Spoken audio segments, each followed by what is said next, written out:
몇 해 전 화두가 됐던 말 중에 갓생산다라는 말이 있었습니다. 그 뜻은 하루를 빈틈없이 계획해서 내 손으로 흠없이 살아보겠다, 또 살아내겠다라는 다짐을 갓생산다라는 표현으로 하였죠.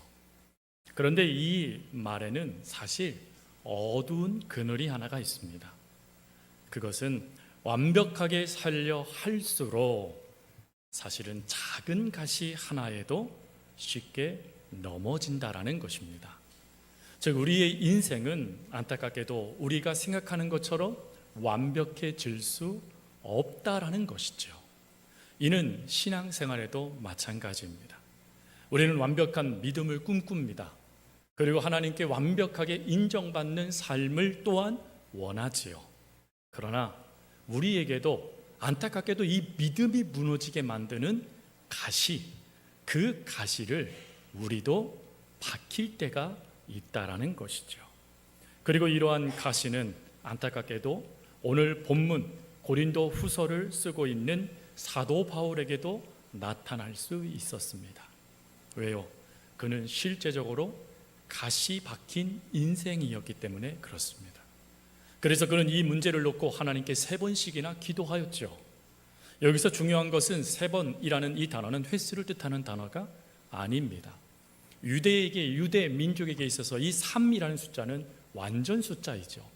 즉 하나님의 응답이 주어질 때까지 그는 기도했다라는 걸 말하는 것입니다. 그 정도로 이 가시가 사실 사도 바울이 가장 빠르게 뽑고 싶었던 문제였다라는 것이죠. 근데 이런 문제에 하나님의 응답이 너무 놀랍습니다. 우리가 보통 생각하는 하나님의 응답은 그래 내가 속히 그 가시를 빼내어 주마 라는 하나님의 응답이죠. 그러나 하나님은 오늘 본문에서 뭐라고 말씀하십니까? 내 은혜가 내게 족하다. 하나님은 그 가시를 뽑아주시지 않으셨어요. 심지어 사도 바울의 반응은 더 우리를 당혹하게 합니다. 그는 여전히 가시가 그 몸을 찌르고 있는 그 현실 속에서 무엇라고 대답합니까? 그는 이렇게 대답을 하죠. 내 은혜가 내게 족합니다. 내 은혜가 내게 족합니다. 그러면서 이렇게 또 고백합니다. 내가 약한 그때 강함입니다 라고 말이죠. 아니 도대체 어떻게 이 가시가 주님이 말씀하시는 은혜가 되고, 그리고 어떻게 이 가시가 사도 바울이 고백한 강함이 될 수 있을까요? 분명히 이 가시는 우리를 약하게 만드는 시험거리 아니면 문제가 맞습니다. 근데 어떻게 그 약함이 은혜가 되고 그 약함이 강함이 될 수 있겠는가 하는 것이죠. 오늘 이 부분에 대하여 본문은 우리들에게 2가지의 중요한 답을 제시해 주십니다. 그리고 우리는 이걸 통하여서 신앙의 역설, 즉 내가 약한 그때의 강함이니라 라는 이 말씀의 의미를 우리는 깨닫게 되어지죠. 그 첫 번째 하나님의 은혜가 무엇일까요? 그것은 첫 번째로 가시의 역설, 하나님을 찾게 하는 은혜가 있다라는 것입니다. 여러분 먼저 우리가 함께 좀 살필 단어는 가시라는 단어예요. 이 가시라는 단어를 생각하면 우리는 손에 무슨 가시 같은 게 박힌다던가 아니면 장미꽃의 가시 같은 그 가시를 상상을 합니다. 그런데 여기서 말하는 이 가시는 조금 다른 의미를 담고 있죠. 사도 바울이 그 몸에 있는 내 가시라는 표현을 쓸 때 그 가시의 원어적인 의미는 살 속에 깊이 박힌 말뚝을 말하는 것입니다. 즉 내 힘으로 아무리 빼내려고 애를 써도 내 평생 그것이 오히려 더 나를 찌르고 큰 고통을 주는 것, 그것을 사도 바울은 가시라고 이야기를 했어요. 여러분들의 인생에도 큰 고통이 따르는 가시들이 있죠. 어떤 이들은 마음의 상처가 가시가 됩니다. 그래서 그 상처가 불있듯 어느 순간 폭발해버리는 그런 현실들이 우리 가운데 나타나는 그 가시. 또 어떤 성도들은 믿음을 놓고 하나님 앞에 끊임없이 하나님 건신하고 달려들었지만 도통 변하지 않는 그 믿음의 현실을 보면서 그 믿음이 오히려 변하지 않는 믿음이 가시가 되는 성도. 또 삶 속에 깊이 뿌리를 내려 마치 박힌 말뚝처럼 나를 변화시키지 않는, 아니 오히려 고질적으로 나를 드러내는 문제가 되는 약점도 성도들에게 가시가 될 수 있습니다. 또 어떤 성도는 재산, 재물, 돈이 가시가 되기도 하지요. 즉 우리의 인생에는 수많은 가시들이 있어요. 그것이 말뚝처럼 박혀서 우리에게 끊임없이 고통을 주는 그 가시들 말입니다. 어떤 이는 한 개, 또 어떤 이는 수많은 가시들이 박혀서 그 가시로 인하여서 고통을 몸부림치며 하나님 앞에 울부짖는 성도들도 있을 거예요. 여러분, 이럴 때 보통 내가 은혜 받는다라는 생각을 가진 성도들은 어떠한 결론을 내립니까? 그 가시는 은혜를 받는다라면, 하나님의 사랑을 받는다라면 반드시 제거되어야 한다라고 우리는 생각을 합니다. 그리고 어찌하죠? 그 가시를 그대로 가시가 남아있게 되어지면 불안해합니다. 뭐에 대해서요? 하나님의 사랑에 대해서 말입니다. 그리고 더 나아가서 혹 내가 은혜 받지 못한 것은 아닐까라는 생각 속에 그 은혜 받지 못하고 있는 현실이 혹 다른 사람의 눈에 들어서 보여질까 봐 어찌합니까? 괜찮은 척, 은혜 받는 척 연기도 합니다. 그리고는 매 순간 우리들의 모든 관심사는 어디에 집중이 되냐면, 어떻게 하면 내가 이 가시를 뽑아낼 수 있을까? 어떻게 하면 이 가시를 뽑아내 내가 은혜 받는 자, 사랑받는 자라는 것을 증명할 수 있을까? 온통 관심사가 여기에 집중되어지죠. 그러나 이런 모습 속에 안타까운 현실이 하나가 있어요. 그게 뭡니까? 우리는 그 가시에 집중하다 보니까 왜 하나님께서 나에게 가시를 허락하셨는지 그것을 묻지 않는다라는 것입니다. 온통 가시의 마음을 빼앗겨 그 가시를 허락하신 하나님의 뜻을 놓치고 묻지 않고 그저 내 힘으로 그 가시를 뽑겠다, 오늘도 애를 쓰고 있는 게 우리의 현실이죠. 이는 사도 바울도 마찬가지였던 것 같습니다. 그는 선교사입니다. 수많은 사람들을 고쳤습니다. 하나님의 말씀 앞으로 이끌었습니다. 귀신도 축출했어요. 능력의 사도입니다. 근데 그에게 문제가 발생되네요. 성경학자들은 그의 문제를 크게 두 가지로 봅니다. 첫 번째로는 눈의 질환이 있었다라는 것이고, 두 번째로는 더 큰 건데 간질병이 있었다라고 이야기를 합니다. 간질, 사람을 쓰러뜨려 그 몸에 고통을 주는 그 아픔 말입니다. 그러니 여러분, 선교 사역을 감당하는 그에게 있어서 이 간질은 없어야 될 하나님의 은혜가 맞아요. 어찌 보면 이 간질과 같은 이 가시는 하나님의 선교 사역을 방해하는 방해물이 맞지요. 그래서 그는 그 가시를 없애게 해달라고 하나님의 응답이 주어질 때까지 끊임없이 기도하였습니다. 그래도 위대한 점은 그가 기도했다라는 것이죠. 여러분, 이렇게 기도하다가 그가 무엇을 깨닫게 됩니까? 그 가시에는 하나님이 이 가시를 허락하신 뜻이 있구나 하는 것을 발견하게 돼요. 그 모습을 7절, 우리가 읽지 않았지만 7절에는 이렇게 고백을 합니다. 여러 계시를 받은 것이 지극히 크므로 너무 자만하지 않게 하시려고 내 육체의 가시 곧 사단의 사다를 주셨으니 이는 나를 쳐서 너무 자만하지 않게 하려 하심이라. 여러분, 여기에서 사도 바울이 깨달은 게 하나가 있죠. 그게 뭡니까? 이 가시를 주신 이가 있다라는 거예요. 분명한 것은 그 가시는 사단의 가시가 맞았습니다. 사단이 끊임없이 사도 바울을 공격하는 가시가 맞았다라는 거예요. 그런데 기도를 하다가 사도 바울은 무엇을 발견하게 되냐면 그 사단의 가시도 하나님이 허락하신 것이다라는 걸 발견하게 됐다라는 거예요. 여러분, 이 모습을 우리가 쉽게 이야기하려면 욥을 생각하면 알 수 있죠. 여러분, 욥이 사단의 결하단의 역사로 말미암아 그 몸까지 망가지는 인생이 되어지잖아요. 그런데 그때 이 모든 것을 허락하신 이가 분명히 등장합니다. 누구십니까? 하나님이셨죠.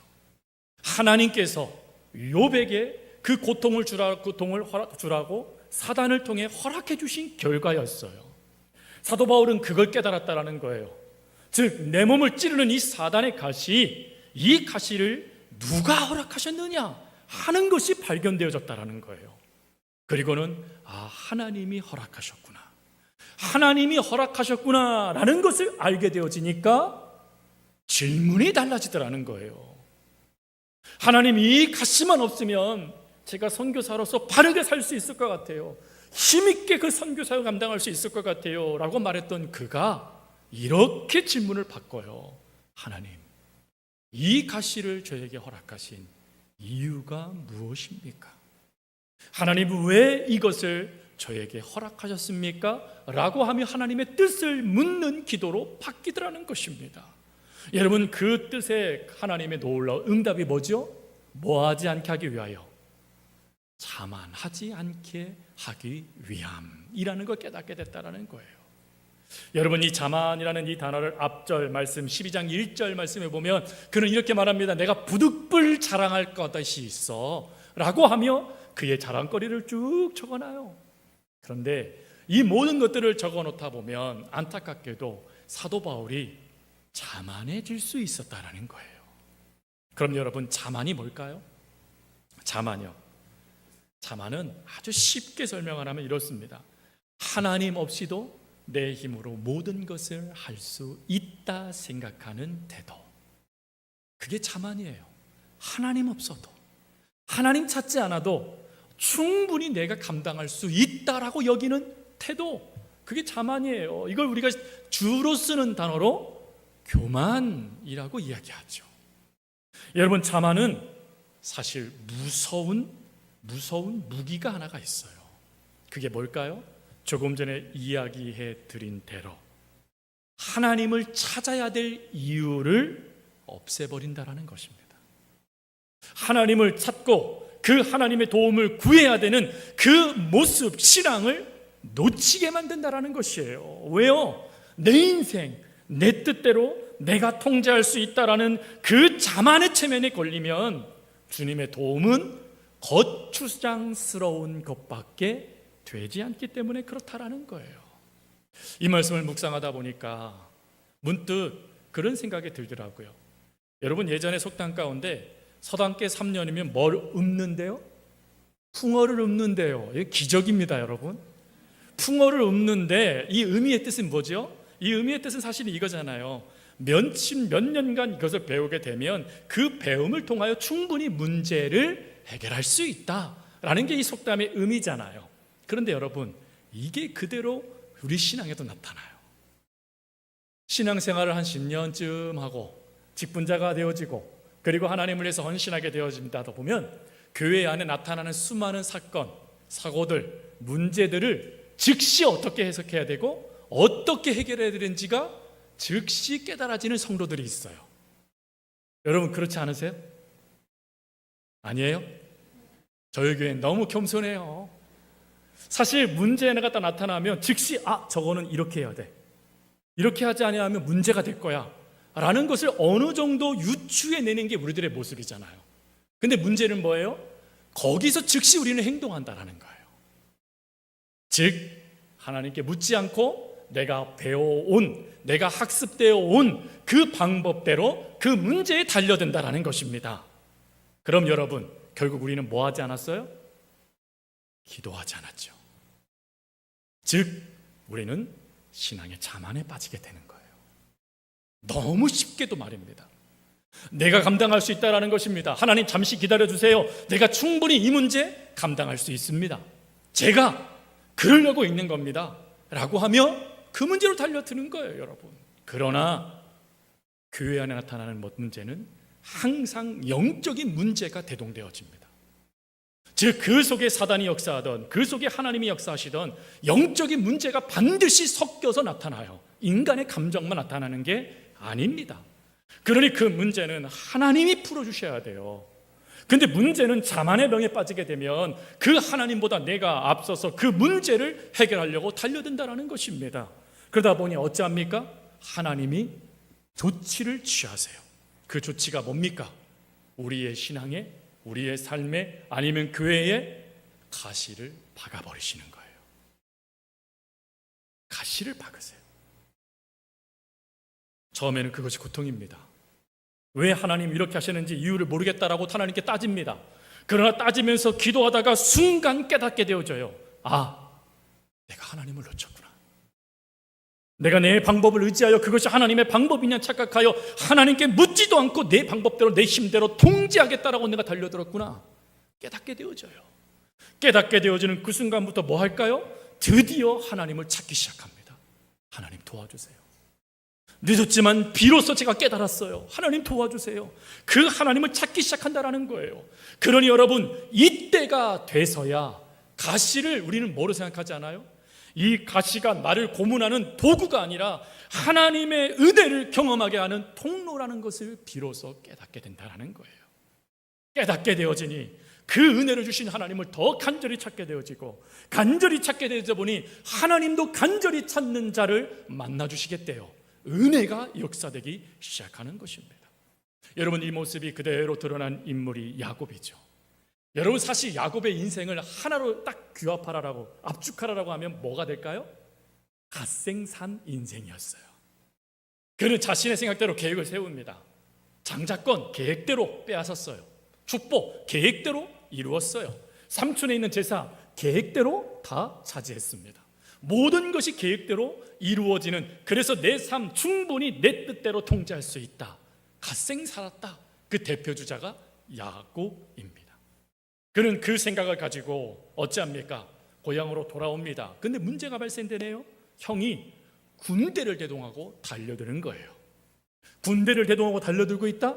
결국 안 갚으겠다는 뜻이라는 것을 해석해냅니다. 그러니 어찌할까요? 계획을 세워요. 내 인생 내 뜻대로 통제하겠다. 때도 나누고 할 말도 주고 선물이라고 얘기하면서 끊임없이 그것을 통제하는, 마치 자기가 제갈 공명처럼 부채를 흔들며 내가 통제할 수 있어? 하고 있는 거예요, 여러분. 근데 결론이 뭐죠? 안 되더라는 거예요.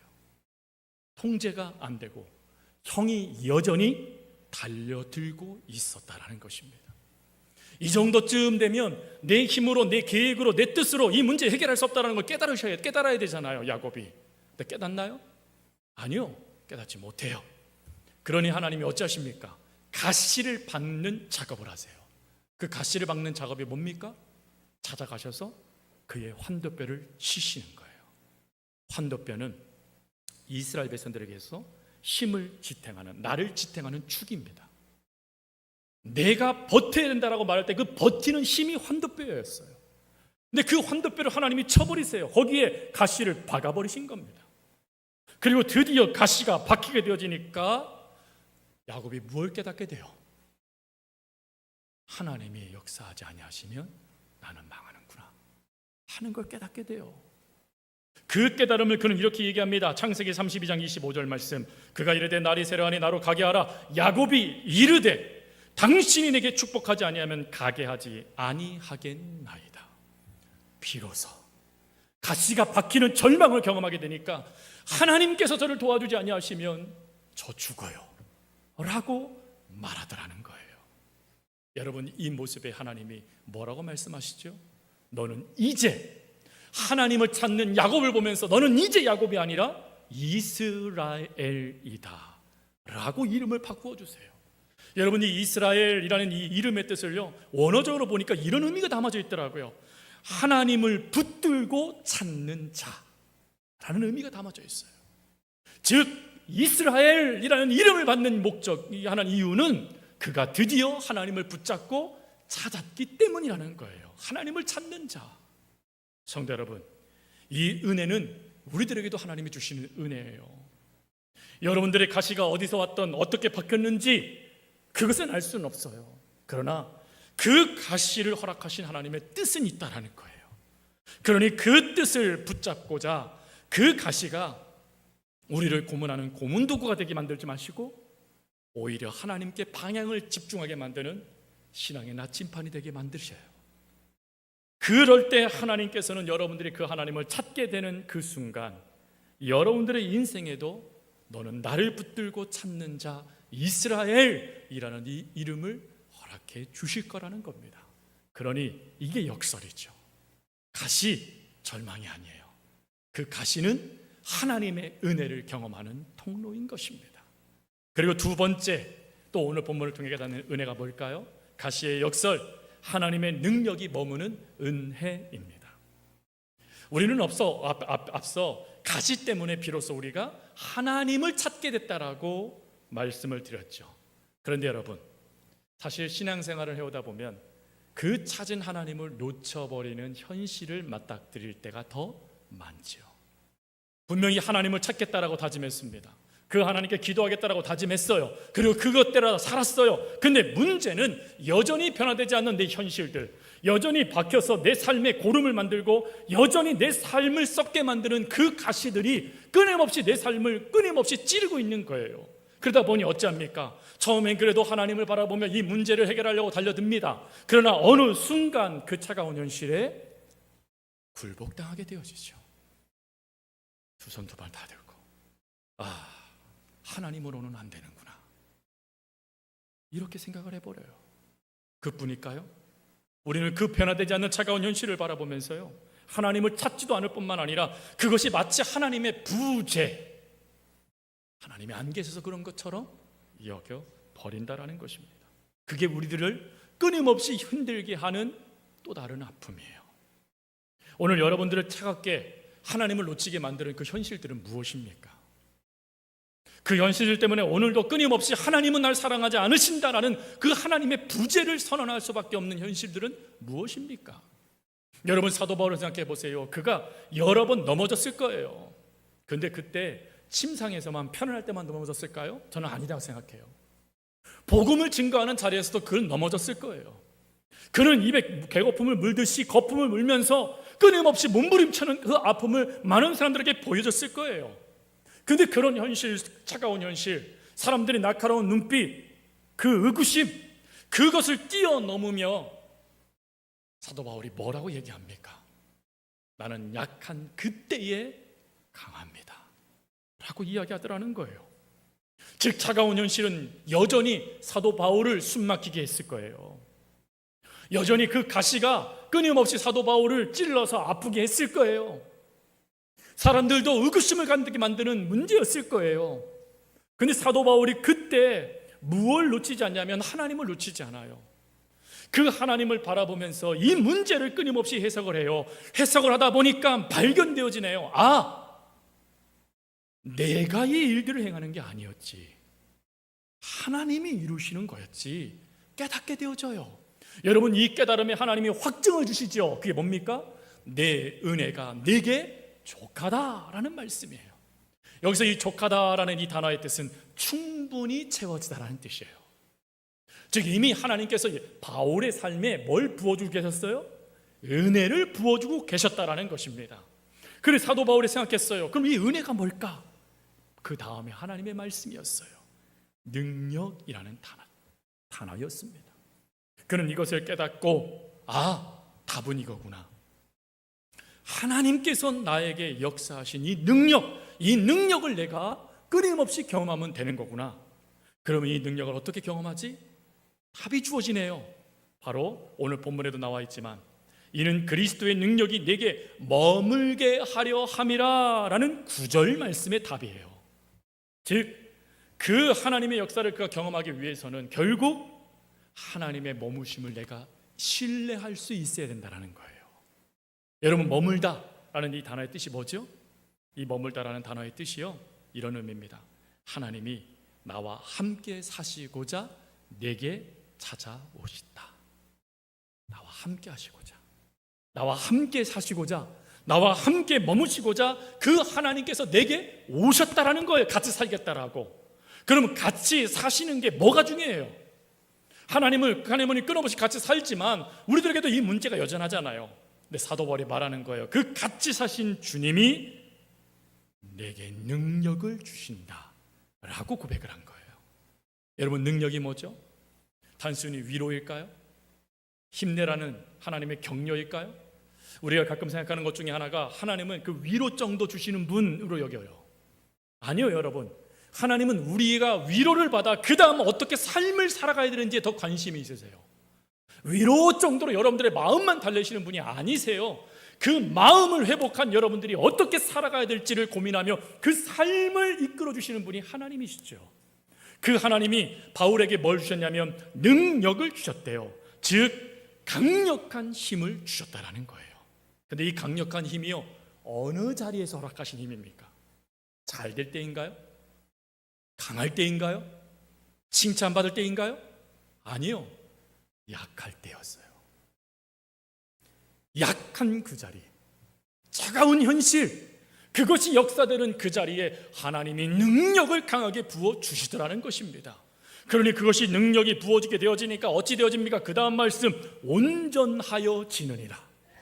여러분, 온전하다라는 이 단어의 뜻이 참 중요한 뜻이에요. 신약 성경에는 이 온전하다는 단어가 끊임없이 반복되는데 이 핵심은 이거예요. 그 삶이 중단되지 않고 끝까지 살아내 완수되다. 완수되다. 이게 온전해지다라는 뜻이에요. 하나님의 능력이 역사되어지니까 그 중단될 수밖에 없는 현실 속에 중단되지 않고 하나님이 끝까지 그 삶이 완수되어질 수 있도록 뭘 주신대요?